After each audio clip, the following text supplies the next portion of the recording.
Hey there, I'm Ella. I'm a nurse, been one for a good few years now, working my shifts at the city clinic. Not the most glamorous gig, but it pays the bills, and I like helping folks. So, there I was, clipboard in hand, when this guy walks in. His name's Tom, and he's got his dad with him, an older gent who seemed a bit out of sorts. Tom looked all sorts of worried, his eyes scanning the busy waiting room like he was lost. Seeing him like that, I figured he needed a hand. "Hey, can I help you guys?" I called out as I approached them. Tom turned to me with a relieved look. "Oh, thank goodness. We're trying to find Dr. Lewis's office. Dad's got an appointment, and this place is a maze." I smiled, gesturing for them to follow. "You're not wrong there. Come on, I'll take you there." As we walked, his dad, who introduced himself as George, kept quiet, just shuffling along with us. Tom, on the other hand, chatted away. "Dad's been a bit under the weather, and we've been worried." "No worries, you've done the right thing bringing him in." "How long has he been feeling off?" I asked, trying to get a sense of how urgent the situation was. "A couple of weeks now. Just hasn't been himself, you know?" I nodded, understanding the anxiety that comes with seeing a parent unwell. "Yeah, I get that. It's tough. But you're doing a great job looking after him." Tom gave a half smile, clearly appreciating the support. "Thanks, Ella. I'm just trying to do my best." By then, we had reached the office, and I opened the door for them. "Here you go. Dr. Lewis will take good care of your dad."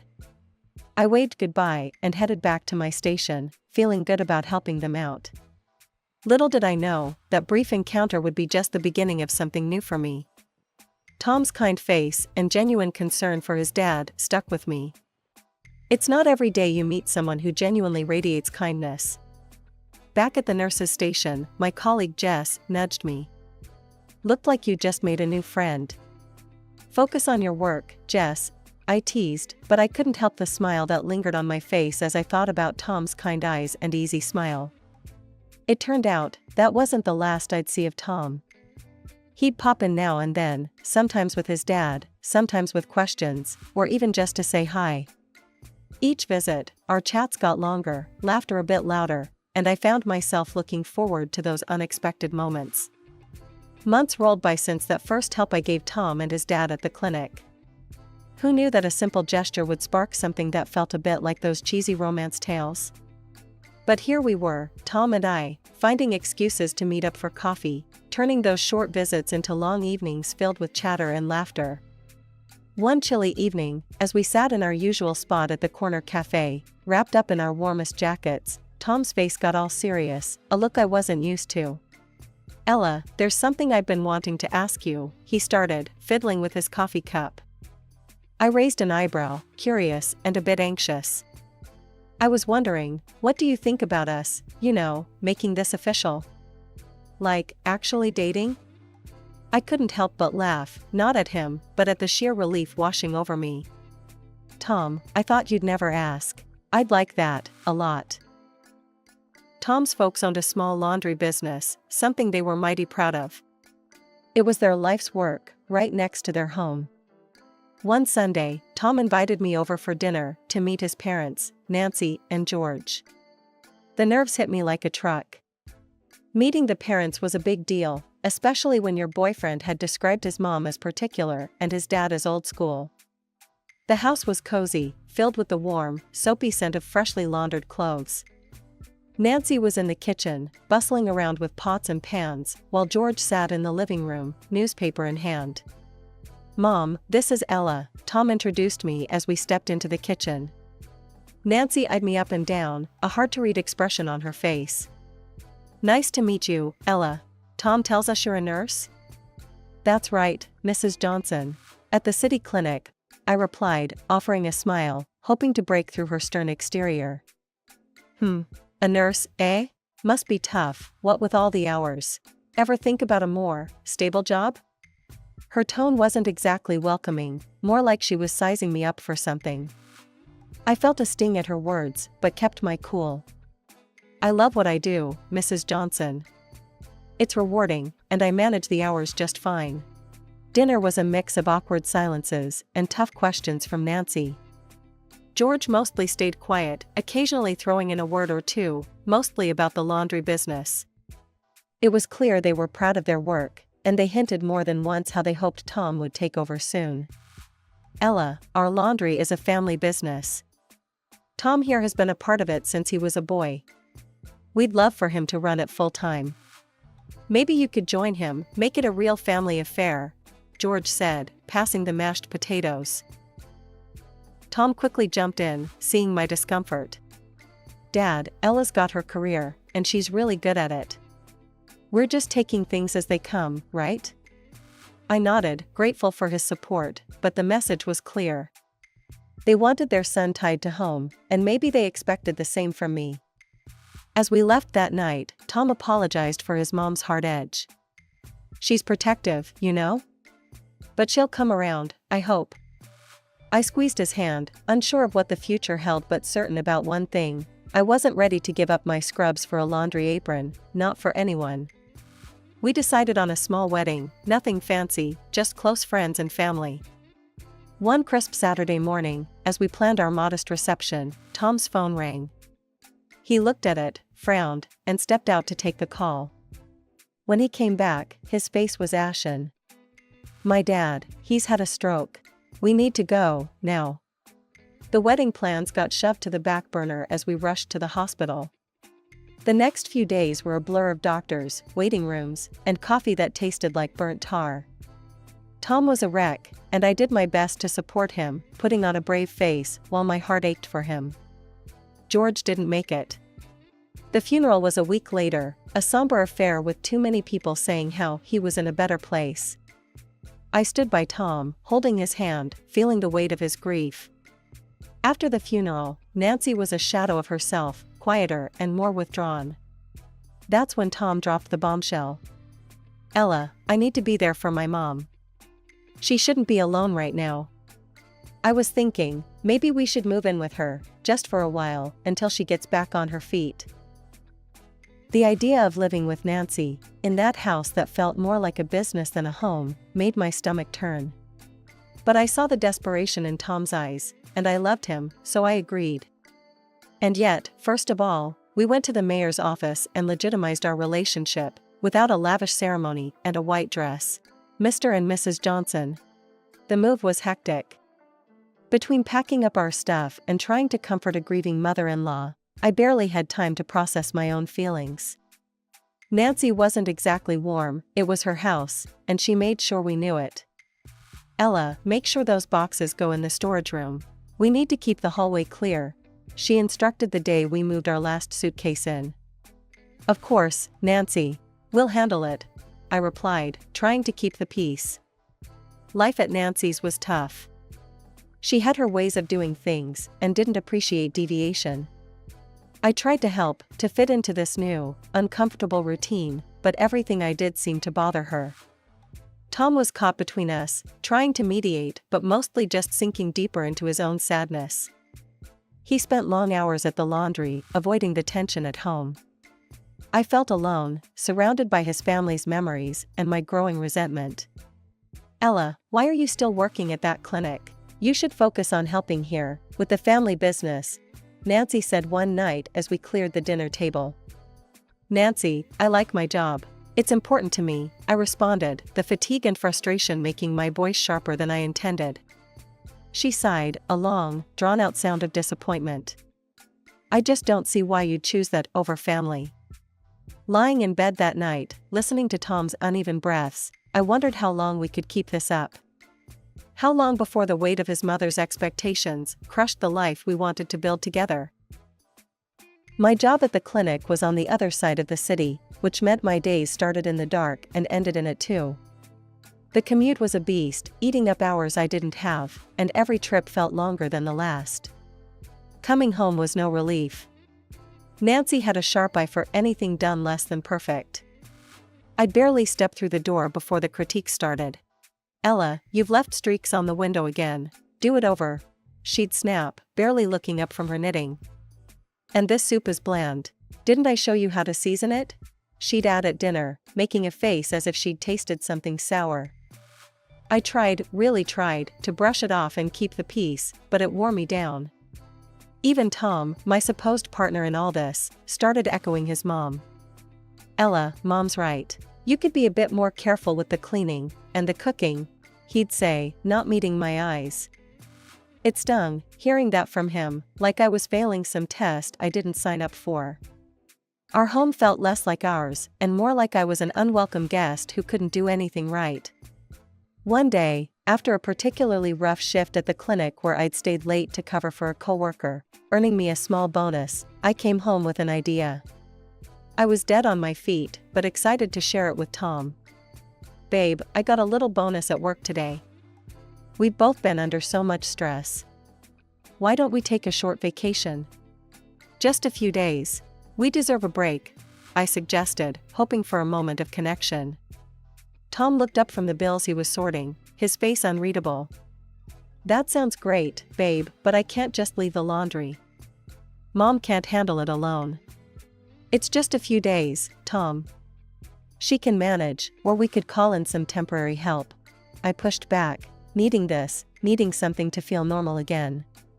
Before Tom could reply, Nancy walked into the room, having caught the tail end of our conversation. Her face was set in a hard line. "A vacation? And leave me to deal with everything here? You think I'm just your backup plan, Ella? That's heartless, even cruel," Nancy snapped, her voice cold. "I'm not your servant, ready to pick up slack so you can frolic on the beach. I'm not made of steel." Tom's gaze followed her, and then he looked at me, his expression tight. "Mom's got a point, Ella. You can be a bit insensitive. Maybe now's not the time for a vacation." That hurt more than Nancy's words. My own husband, who should have had my back, sided with her over a simple, well-deserved break. I felt a mix of anger and sadness, a cocktail of emotions that left me more exhausted. So, my vacation days rolled around, and instead of lying on a beach somewhere, sipping something tropical, I was stuck at home. I spent those days mostly alone, with Tom at the laundry and Nancy giving me the cold shoulder. I'd escape to the city beach when I could, soaking up some sun and pretending things were different. Splitting my time between the clinic and the laundry wasn't my dream scenario, but after months of nonstop nagging from Nancy and Tom about not pitching in, I caved. "Fine, I'll help out at the laundry, but only part-time. I'm not giving up my job at the clinic," I told Tom, setting my terms. He seemed relieved, almost happy, but then he dropped another bomb. "That's great, babe, but I won't be able to pay you a salary. We'll just give you access to the family account, keep things simple and tax-free." I was too tired to argue.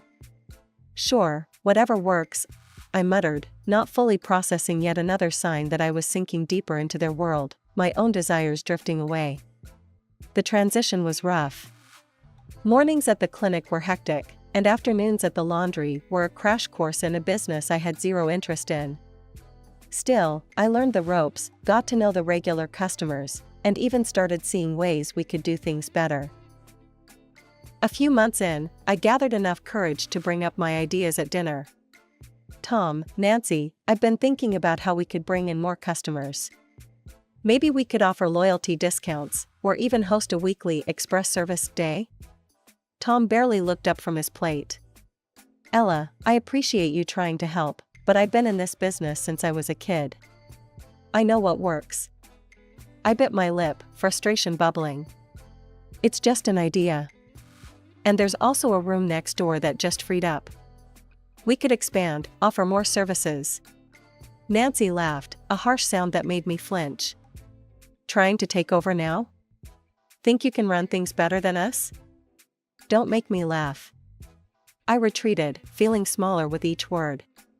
It was clear they didn't value my input, only my compliance. But I couldn't let it go. The laundry was struggling, and it pained me to watch something tied so closely to Tom fail because of stubbornness. One afternoon, as I folded clothes in the back, I overheard Tom arguing with a supplier on the phone. "No, I can't meet that order. We're not pulling enough profit this quarter," he said, frustration evident in his tone. I waited for him to hang up, then approached cautiously. Tom, if we're struggling with profits, why not reconsider some of my suggestions? They could really help. He sighed, rubbing his forehead. Ella, I said no. This is how we've always done it. It's not about new ideas, it's about tradition, about keeping things the way my dad ran them. I stepped back, realizing this battle was lost before it even began. Day by day, I watched the laundry's profits dip, our arguments become more frequent, and the distance between us grow. It was my birthday, a day I hoped would be a small bright spot in the dreary grind of the past months. I left a note for Tom on the kitchen table early in the morning, telling him I'd be out until noon. I wanted some time for myself, to just breathe and maybe feel a bit special.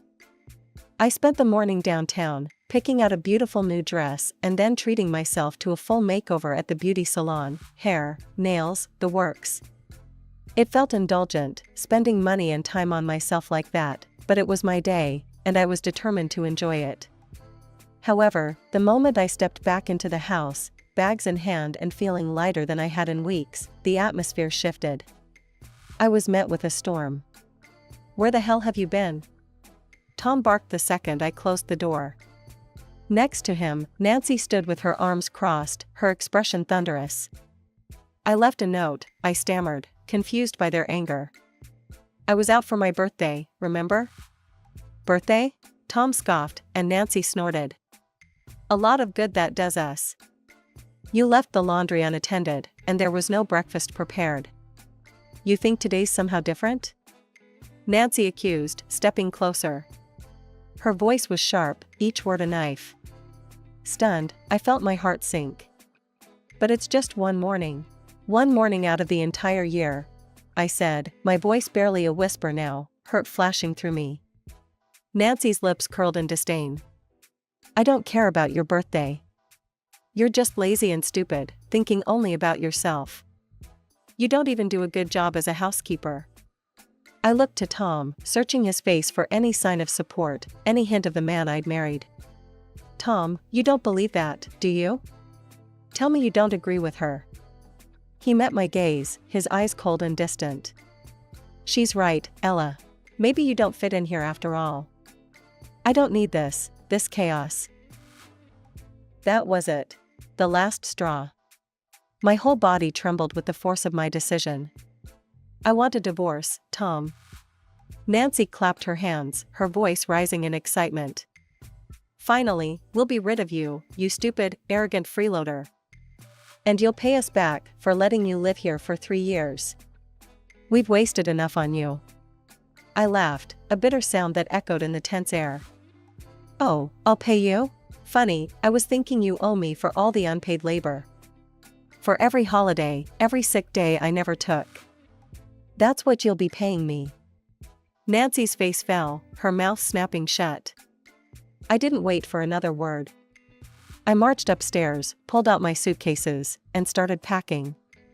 Clothes, a few personal items, anything I could call mine. Within an hour, I was ready. Suitcase in hand, I walked out of that house. I didn't look back, not at the home I had tried to make mine, not at the life I thought I wanted. I moved into a small rented apartment, a place that was mine alone, no judgments, no snide remarks, just quiet and peace. For the first couple of days, I wallowed in my grief. But as I sat there in the silence of my new space, something shifted inside me. I was done crying. It was time to show them they were wrong, to prove that I could stand on my own. Fired up, I filed for divorce, laying out my case for the unpaid labor and the emotional turmoil they'd put me through. I also took a 3-month unpaid leave from the clinic. I needed this time, not just to heal but to set up my own venture, something that would hit Tom and Nancy where it hurt, their business. I remembered the vacant room next to their laundry, the same one I had suggested they expand into. It was a stroke of irony, or maybe fate, that it was still empty. With my savings, I signed the lease. The place was a mess, but I saw its potential. The renovations were tough, and every decision from paint colors to plumbing fixtures felt monumental. But I poured my heart into every detail. This has to be perfect, I told the contractor, pointing out exactly where I wanted the new washers and dryers. Top of the line, everything. Once the place was shaped up, I moved on to the supplies and equipment, choosing only the best. Safety and quality were my top priorities. I installed video surveillance and high security locks, ensuring that my customers would never have to worry about their belongings. With the logistics in place, I focused on the customer experience. I set up a small coffee machine offering free coffee, created a cozy corner for kids, and even installed a couple of slot machines to keep clients entertained while they waited. Every detail was designed to make my laundry not just a necessity, but a pleasant part of my customers' day. Opening day was a mix of nerves and excitement. People were curious, of course. Some came in just to see the new place, others out of loyalty to Tom and Nancy. But once they experienced the difference, word started to spread. I made it a point to meet every client, to ask about their day, to ensure they were satisfied with our service. "Thanks for choosing us," I'd say with a smile. "Let us know if there's anything else we can do for you." Slowly, word started spreading. Positive reviews popped up online, praising the clean facilities, friendly service, and innovative touches. More and more people began choosing my laundry over Tom's. One busy afternoon, as I refilled the coffee machine, a regular customer, Mrs. Henderson, approached me. "Ella, dear, I must say, your place is a breath of fresh air. I told all my friends about it." I smiled, handing her a cup. "Thank you, Mrs. Henderson. That means a lot to me. I'm glad you enjoy coming here." The popularity of my laundry grew, and with it, so did my confidence. I had created something out of nothing, turned pain into success. The satisfaction wasn't just in the profits or the praise, it was in proving that I could thrive, that I could make something better, all on my own. It was a busy Tuesday afternoon when they walked in, Nancy and Tom, looking like a storm brewing on the horizon. I was behind the counter, sorting through orders, but I straightened up the moment I saw them. My heart skipped, not out of fear, but readiness. I had prepared for this moment, although I hoped it would never come. Nancy wasted no time, her voice loud enough to turn heads. "You've ruined us, Ella. Stolen our customers with your underhanded tactics." Tom stood behind her, his expression hard to read. He looked tired, older than I remembered. "I haven't stolen anything. People choose where they want to go. I just provided a better option," I responded, my hand subtly pressing the button under the counter that alerted my security team. "This is all low, even for you," Nancy continued, her finger jabbing in the air towards me. "Making us bankrupt, you think you're clever?" I sighed, shaking my head. "I think I'm fair. I offered ideas, remember? You both pushed me out, laughed at my suggestions. I built this from scratch, honestly, and with hard work."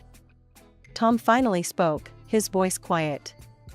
"Ella, this isn't what we..." "Tom, look around you. I've made this place what it is, because I listened, I adapted, and I cared. Not only about profits, but about people." Nancy's face was red, her anger palpable. "You think you're better than us, that you can just replace us?" "No, Nancy. I just chose not to settle for mediocrity," I replied, pulling up reviews on my phone and pushing it across the counter towards them. "Read these. Customers didn't leave because of me. They left because of dirty rooms, rude service, and poor quality. They left because you refused to change." She glanced at the screen, then looked away, her mouth tightening. "And now," she hissed, turning her wrath back to Tom, "you've let her destroy everything your father built." Tom's face crumpled, and for a moment, I felt a pang of old affection, quickly smothered by years of strain. Nancy turned back to me, desperation in her voice. "Give him a job, then. Take him on here. We're drowning in debt. We're going to close down." I looked at Tom, seeing the man I once loved, the man who sided with his mother against me when I needed him most. "I'm sorry, Tom. I'm running a business, not a charity. Please leave my property, or I will have to call the police." They left, Nancy muttering under her breath, Tom silent.